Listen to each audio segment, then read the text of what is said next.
ہوتی ہے، بخاری شریف میں ہے، امام بخاری رحمۃ اللہ تعالی علیہ نے لکھا، مردہ منو مٹی تلے ہمارے چپلوں کی آہٹ سنتا ہے، ہمارے جوتوں کی آہٹ سنتا ہے، ہمارے آنے کی آہٹ سنتا ہے۔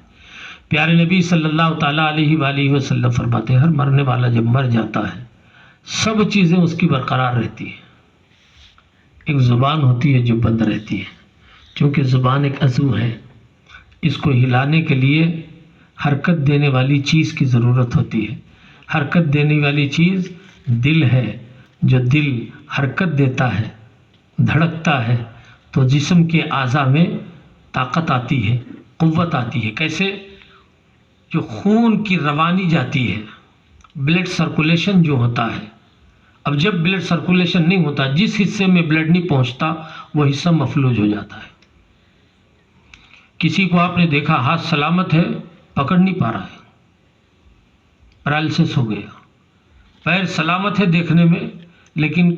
اس کے اندر کھڑنے کی قوت نہیں، کیوں؟ خون کی روانی ختم ہو گئی ہے، بلڈ سرکولیشن ختم ہو گیا ہے۔ جب بلڈ سرکولیشن ختم ہو جاتا ہے تو مفلوج ہو جاتی ہے۔ تو زبان بلڈ کے نکل جانے کی وجہ سے، تھم جانے کی وجہ سے، جسم میں خشک ہو جانے کی وجہ سے زبان بولتی نہیں، آنکھ دیکھتی ہے، کان سنتے ہیں۔ یہ مسلمان کی تخصیص نہیں ہے، ہر وہ مردہ انسان سنتا بھی ہے اور دیکھتا بھی ہے، اس کی میت پہ کون آیا کون گیا وہ دیکھتا بھی ہے، اس نے کیا کہا وہ بھی سنتا ہے۔ اسی لیے اللہ کے نبی صلی اللہ تعالیٰ علیہ وآلہ وسلم نے کہا ہائے ہائے کر کے نہیں بولا کرو، واویلا نہیں مچاؤ، سینہ نہیں پیٹو کسی کے انتقال پہ، اچھی بات کرو کیونکہ مردہ سنتا ہے۔ جب عام مردے سنتے ہیں، عام مردے، اور بدر کے میدان میں کافروں سے اللہ کے نبی صلی اللہ تعالیٰ علیہ وآلہ وسلم کلام کرتے ہیں، وہ مردے سن رہے ہیں گڑھے میں پڑے ہوئے، تو کیا اللہ کے نبی صلی اللہ تعالیٰ علیہ وآلہ وسلم نہیں سنیں گے؟ کیا اولیاء کرام نہیں سنیں گے؟ ان کی سماعتوں کو اللہ نے روکا ہے، بدرجہ اتم سنیں گے، اس لیے کہ ان کے کانوں کو، ان کی آنکھوں کو اللہ تبارک و تعالیٰ کی قدرت سے طاقت و قوت ملی ہوئی ہے۔ جب کوئی اللہ کا بندہ اللہ والا ہو جاتا ہے، اللہ کے نزدیک ہو جاتا ہے،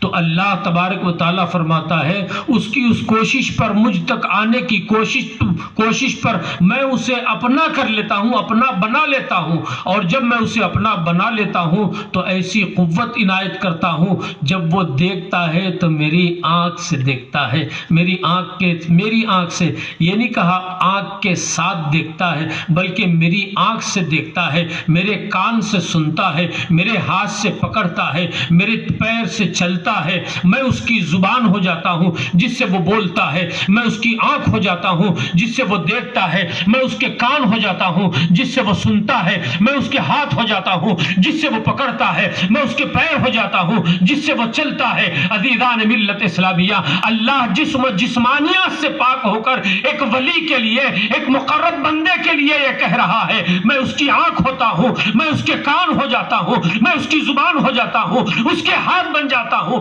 اس کے پیر بن جاتا ہوں۔ ایک عام بندے کے لیے یہ ہے، ایک عام ولی کے لیے یہ ہے، ایک عام بندے کے لیے یہ حکم ہے، تو سردار الانبیاء کے لیے کیا حکم ہوگا؟ اس پار کا جب یہ عالم ہے تو اس پار کا عالم کیا ہوگا؟ ارے جب آپ کے گدا بھر دیتے ہیں شاہانہ زمانے کی جھولی، ارے محتاج کا جب یہ عالم ہے تو مختار کا عالم کیا ہوگا؟ سبحان اللہ، سبحان اللہ۔ اللہ کے نبی صلی اللہ تعالیٰ علیہ وآلہ وسلم وصال کر بھی گئے ہیں تو آج بھی امت کے درمیان ہیں، بلکہ ہر امتی سے قریب ہیں۔ اللہ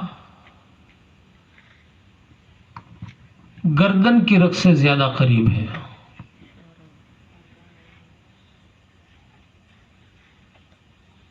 نبی